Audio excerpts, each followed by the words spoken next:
Hello friends. तो स्वागत है आपका इंग्लिश विद रुचि में। तो कल हमने क्या देखा था? कल हमारे सेशन में हमने डिस्कस किया था वर्ब एंड इट्स पार्ट्स। और मैंने एक चीज़ बताई थी कि वर्ब हमारे पूरे इंग्लिश में बहुत ही इम्पोर्टेंट चैप्टर है। इसको हम हार्ट ऑफ सेंटेंस भी कहते हैं। किसको? वर्ब को। वर्ब किसी भी सेंटेंस का हार्ट होता है। हार्ट हार्ट मीन्स पता है ना आपको कि हार्ट के बिना हम लोग जिंदा नहीं रह सकते। ऐसे ही वर्ब के बिना कोई भी सेंटेंस जीवित नहीं रह सकता है, अधूरा है, बिल्कुल डेड है। तो इसको हम heart of sentence, backbone of the sentence कुछ भी बोल सकते हैं और बहुत ही ज़्यादा इम्पोर्टेंट होता है ये। तो हमने कल थोड़े से इसके पार्ट्स डिस्कस किए थे। पार्ट्स में हमने स्टार्ट किया था बिल्कुल बेसिक से। हमने पढ़ा था कल ट्रांजिस्टिव और इंट्रांजिस्टिव वर्ब। ट्रांजिस्टिव वर्ब में मैंने ये बताया था कि जिसके बाद ऑब्जेक्ट आता है। इंट्रांजिस्टिव वर्ब में हमने डिस्कस किया था जिसके बाद ऑब्जेक्ट नहीं होता है। तो हमने ये दो टाइप्स कल डिस्कस कर लिए थे और हमने बहुत सारे एग्जाम्पल भी देखे थे।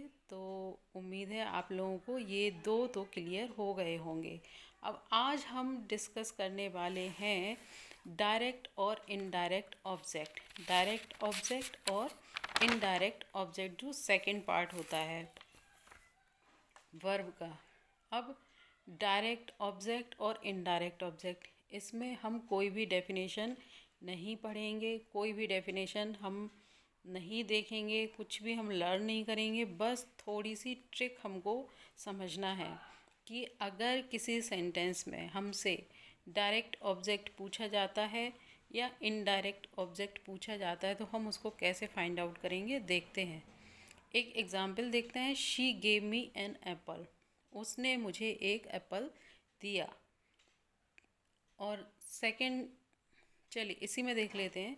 She gave me an Apple.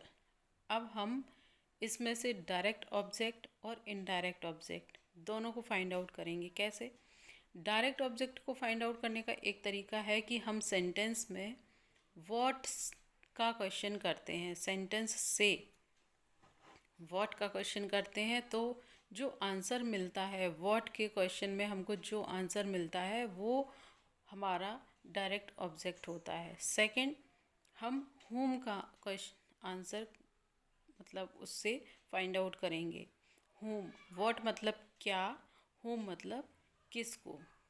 दो क्वेश्चन हमको सेंटेंस से करना है, व्हाट का और whom का। ये डायरेक्ट ऑब्जेक्ट में हमको व्हाट का आंसर मिलेगा, इनडायरेक्ट ऑब्जेक्ट में हमको whom का आंसर मिलेगा। क्लियर है? डायरेक्ट ऑब्जेक्ट में हमको सेंटेंस से व्हाट का आंसर मिलेगा, इनडायरेक्ट ऑब्जेक्ट में हमको सेंटेंस से whom का आंसर मिलेगा। अब मैंने एक सेंटेंस बोला, he gave me an apple. उसने मुझे एक एप्पल दिया। तो उसने मुझे क्या दिया? An apple. आंसर मिला an apple. What did he give me? He gave me an apple. तो व्हाट के बदले में हमको क्या आंसर मिला है? An apple. तो एन एप्पल क्या हो गया? Direct object. क्लियर है? अब इनडायरेक्ट ऑब्जेक्ट देखते हैं। whom, she gave me. She gave whom, she gave whom, किसको दिया उसने? तो शी गेव मी। तो मी क्या हो गया? Indirect object. whom का आंसर हमको मी मिल रहा है तो मी हो गया इनडायरेक्ट ऑब्जेक्ट। व्हाट का आंसर हमको एन एप्पल मिल रहा है तो एन एप्पल डायरेक्ट ऑब्जेक्ट। इस सेंटेंस में हमने दोनों ही ऑब्जेक्ट फाइंड आउट किए हैं, डायरेक्ट और इनडायरेक्ट ऑब्जेक्ट।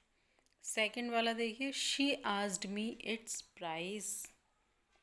उसने मुझसे इसकी कीमत पूछी। उसने मुझसे क्या पूछा? क्या पूछा? प्राइस। प्राइस हो गया डायरेक्ट ऑब्जेक्ट। उसने किससे पूछा? मी, मुझसे। उसने किससे पूछा? मी, मुझसे। तो मी हो गया इनडायरेक्ट ऑब्जेक्ट।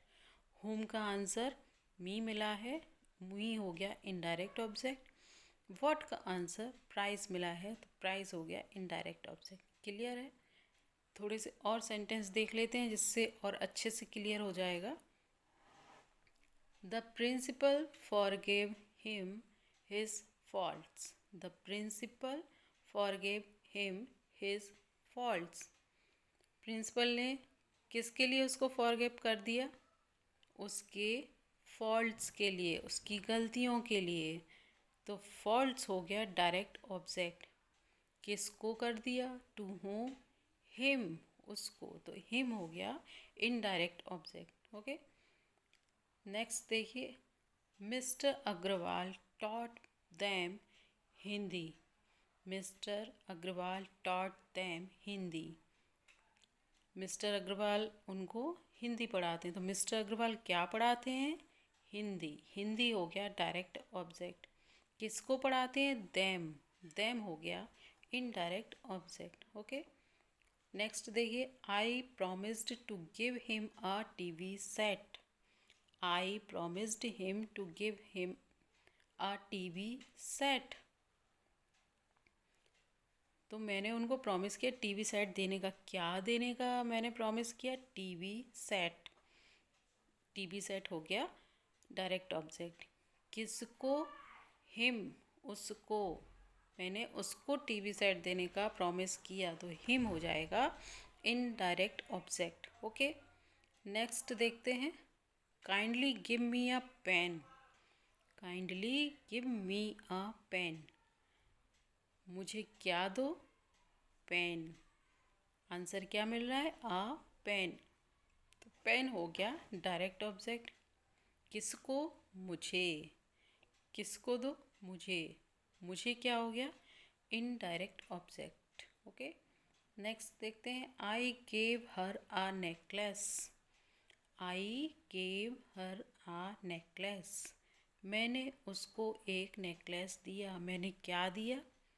आ नेकलेस। आंसर मिलेगा आ नेकलेस। तो नेकलेस हो जाता है डायरेक्ट ऑब्जेक्ट। आई गेव हर, किसको? उसको।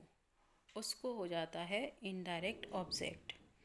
तो डायरेक्ट ऑब्जेक्ट और इनडायरेक्ट ऑब्जेक्ट ये फाइंड आउट करना बहुत ही इजी है। हमको बस सेंटेंस में अगर आपको कहीं भी ऐसा कुछ पूछा जाता है कि कोई भी सेंटेंस लिखा है और आपको पूछा जाता है कि आप इसमें से डायरेक्ट और इनडायरेक्ट ऑब्जेक्ट फाइंड आउट करिए, आप क्या करते हैं? आपको कुछ नहीं करना है, आपको बस व्हाट का आंसर करना है सेंटेंस से, आपको हुम का आंसर करना है सेंटेंस से। आप कोई भी बुक लेकर के घर में भी प्रैक्टिस कर सकते हैं और फाइंड आउट कर सकते हैं। तो व्हाट का आंसर जिससे मिलेगा वो डायरेक्ट इन ऑब्जेक्ट हो जाता है, और होम का आंसर जिससे मिलता है वो इनडायरेक्ट ऑब्जेक्ट हो जाता है। तो ये हमारे 2 पार्ट्स हमने कंप्लीट कर लिए हैं, ट्रांजिस्टिव और इंट्रांजिस्टिव, डायरेक्ट और इनडायरेक्ट। मुझे उम्मीद है कि आपको ये 2 अच्छे से क्लियर हो गए होंगे। प्लीज़ मेरे चैनल को सब्सक्राइब करिए, कमेंट करिए कि और मैं और क्या अच्छे से आप लोगों को एक्सप्लेन कर सकती हूँ। थोड़ा सा कुछ सजेस्ट करिए आप लोग भी। फिर हम आगे नेक्स्ट वीडियो में हम देखेंगे subject complement and object complement. ठीक है, जब तक आप लोग इन दोनों की प्रैक्टिस करिएगा। कुछ भी कहीं किसी भी बुक से या अपनी आप स्टडी वाली बुक से अपने सेंटेंस लिख के, एग्जाम्पल लिख के आप खुद फाइंड आउट करिए, प्रैक्टिस करिए। मिलते हैं नेक्स्ट क्लास में। बाय।